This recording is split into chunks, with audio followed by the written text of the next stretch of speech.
La petite fille a trouvé un œuf à 2 jaune, et elle l'a cassé joyeusement dans la poêle. Mais alors sa tante l'a vu. Elle a grondé la fille en colère de oser manger 2 œufs. La fille a expliqué que c'était un œuf à 2 jaune. Mais la tante a cru que la fille mentait, et a voulu vendre la fille tout de suite. Mais une voiture de luxe l'a arrêtée. Puis on a amené l'oncle Xiao en fauteuil roulant. La fille a pensé que son père venait la chercher. Mais le chien a dit que c'était l'oncle Xiao le second, ton oncle cadet. La fille pouvait entendre parler les animaux. Un garde du corps a averti l'oncle. La fille porte malheur à la famille. À cause d'elle il a eu son accident. Mais maintenant le frère aîné veut la récupérer. Cela veut dire tuer l'oncle. Mais l'oncle n'a pas cru que la fille portait malheur. Son accident n'a rien à voir avec elle. Il a réprimandé le garde du corps. Le chien a dit que son maître ne voyait rien. La fille ne doit pas s'approcher. Alors la fille a appris que l'oncle était aveugle. Elle a arraché un brin d'herbe au bord du chemin, et a demandé à l'oncle de le manger. Ça guérira ses yeux. Le garde du corps l'a grondé d'oser donner de l'herbe à l'oncle. La fille a pleuré, elle voulait juste aider. Ses larmes sont tombées sur l'herbe et l'ont fait fleurir. Le garde du corps a craint du poison et a déconseillé.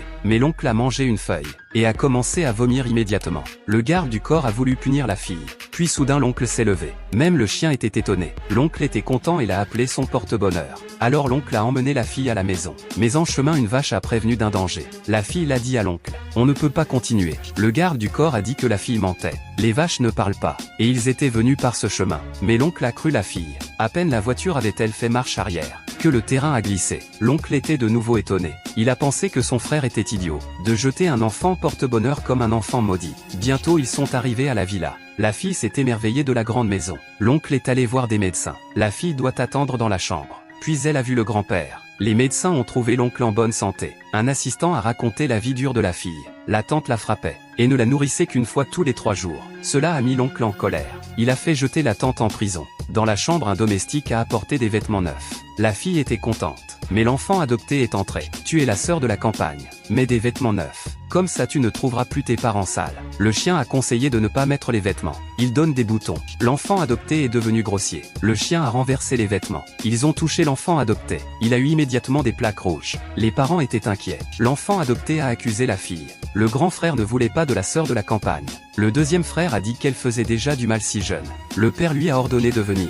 Elle porte malheur. Sa mère a failli ne pas survivre à sa naissance. Les affaires du père allaient mal. C'est l'enfant adopté qui a apporté l'amélioration. Maintenant elle fait déjà du mal encore. La fille a dit qu'elle était innocente. Ses parents lui manquent beaucoup. Et elle a dessiné un portrait de famille. L'enfant adopté a dit qu'elle n'était pas dessus. Veut-elle la chasser? Le deuxième frère a arraché le dessin. Il n'a qu'une sœur. Et a déchiré le dessin. Cela a rendu la fille très triste. Sa famille la déteste tant. Le père a dit qu'il n'avait qu'une fille. Seul le grand-père voulait la récupérer. Sinon elle ne serait pas entrée. Écoute, après le grand-père, tu retournes à la campagne.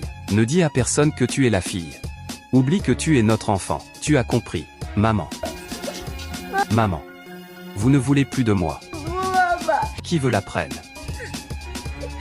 Si vous n'en voulez pas, moi j'en veux. Heureusement l'oncle est arrivé. Tout le monde s'est étonné qu'il puisse marcher, et s'est levé. L'oncle a grondé son frère d'être cruel, de préférer un enfant adopté au sien. Le frère a dit qu'il était le chef de famille. Mon frère, notre père est encore vivant. Tu es seulement suppléant. Monsieur le grand-père ne respire plus. Tout le monde s'est précipité vers le grand-père. L'oncle n'a trouvé aucun souffle. Le père a grondé la fille, c'est sa faute. Elle a tué le grand-père. Mais la fille a dit qu'il dormait seulement. Elle a mis un cheveu devant son nez. Toi porte malheur. Tu tues le grand-père. Et en plus tu lui manques de respect. Va-t'en. Puis le grand-père s'est réveillé. Même en bonne santé. Sa petite fille l'avait sauvé. Il lui a accordé un souhait. La fille a souhaité avoir un nouveau père. Oncle, veux-tu être mon père? Le grand-père appréciait la fille. Puis soudain le père a montré de l'amour. Mais la fille blessée ne voulait que l'oncle. La mère a dit que l'oncle n'avait pas de travail. Comment pourrait-il nourrir un enfant? Cela a rappelé quelque chose au grand-père. Il a donné la société à son fils cadet. Cela a mis le fils aîné en colère. La famille s'y connaît en antiquité. Le frère a été malade 5 ans. Son jugement ne vaut rien. Demain il y a une vente aux enchères. Si le frère perd là-bas, lui dirigera la famille. Si le frère aîné perd, il rendra le contrôle, et s'excusera auprès de la fille. Le grand-père a accepté. Bientôt la vente a commencé. Le frère aîné se sentait sûr de lui. La première pièce était une couronne de rubis. Prix de départ 1 million. L'oncle a proposé 1,5 million. Mais la fille l'a arrêté. Le rubis avait l'air foncé. Le frère a proposé 2 millions. Sa fille l'aime bien. Il s'est moqué de son frère. 5 millions. 10 millions. L'oncle a voulu continuer à enchérir.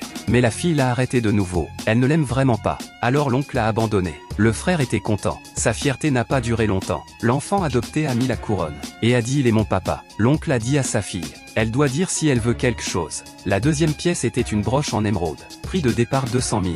La fille a vu de l'obscurité encore. 500 000. 5 millions.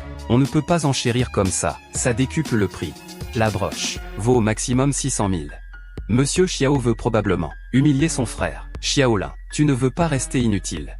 Mais je ne permettrai pas que tu puisses prouver ta valeur. L'oncle a pensé à sa nouvelle fille. Sa première apparition ne doit pas être une honte. Il a proposé 7 millions. Le frère a proposé 10 millions. La fille a conseillé d'abandonner. L'enfant adopté s'est encore vanté. Je suis la fille préférée. L'oncle a demandé si son frère voulait l'écraser. Le frère Harry qui ne peut pas payer n'est pas à sa place ici. Puis il a déclaré qu'il surenchérirait sur toute offre. Il dépasse chaque enchère. Si l'oncle enchérit maintenant, le frère surenchérit immédiatement. Jusqu'à la dernière pièce. Un chat sculpté en bois. Prix de départ 1 euro. La fille l'a vu briller intensément. Elle a dit à l'oncle qu'elle le voulait. Tout le monde a dit qu'il valait 200 euros. Maintenant les frères se disputent pour de la ferraille. L'enfant adopté le voulait aussi. La mère a dit qu'il était sale. Mais l'enfant adopté voulait les yeux du chat. Le frère a vu du jade dans les yeux, les a estimés à 5 millions, et a félicité son enfant. L'oncle a laissé sa fille enchérir librement. La fille a pensé que le sombre était cher. Le brillant doit être plus cher. Elle s'est concentrée pour enchérir. 10 000.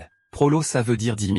Comme dit ma fille. 10 000 alors 10 000. 5 millions. Le frère a voulu enchérir aussi. Elle a conseillé à l'oncle d'abandonner. Cela a fait de la peine à l'oncle. Aussi jeune et déjà cédé. Il a proposé 10 millions. Le frère a proposé 30 millions. L'oncle a voulu plus mais la fille l'a arrêté. Ainsi le frère a eu le chat. L'enfant adopté l'a trouvé moche. Il ne voulait que les yeux. Le frère a jeté le corps. La fille l'a ramassé. Elle a demandé si elle pouvait l'acheter. Le frère Harry. La fille ramasse les ordures comme le père. Mon oncle ne garde rien pour toi. Je te donne ce morceau de ferraille. La fille a insisté pour acheter. Et a donné 1 euro à l'oncle. Et a dit qu'il ne devait pas regretter. Petite chose. Tu m'humilies avec 1 euro. Je te donne cette poubelle. Montre-lui la casse frère. Si cette ferraille vaut 1 euro, un expert est venu. Le frère a montré ses pièces. L'expert a dit que tout était faux, sauf les yeux du chat. Ceux-ci sont bons. Tout le monde a félicité l'enfant adopté. L'expert a demandé le prix. 30 millions euros. Une mauvaise affaire. Les yeux en jade sont bien, mais trop petits. Ils valent 5 millions. Tout le monde était sans voix. La fille a montré le corps du chat. Il lui envers de l'intérieur. L'expert a dit qu'à l'intérieur c'est de la pierre. La fille a dit qu'il valait 1 milliard. Tout le monde a ri pour 1 milliard. Le frère s'est moqué de son ignorance. Mais l'oncle a cru sa fille. Il a mis toute sa fortune en jeu. Il l'a cognée par terre. Et alors, il est sorti une pierre papa.